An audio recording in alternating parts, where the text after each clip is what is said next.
So far, we have extended to you every courtesy.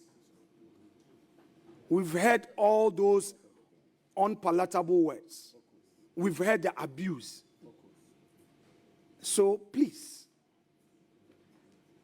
for posterity's sake, listen to us.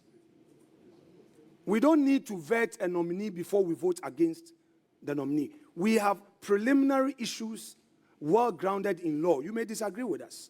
And we say that on the basis of that, we cannot be part of a process that would give rights to another and deny another of her bona fide as enshrined in the Constitution.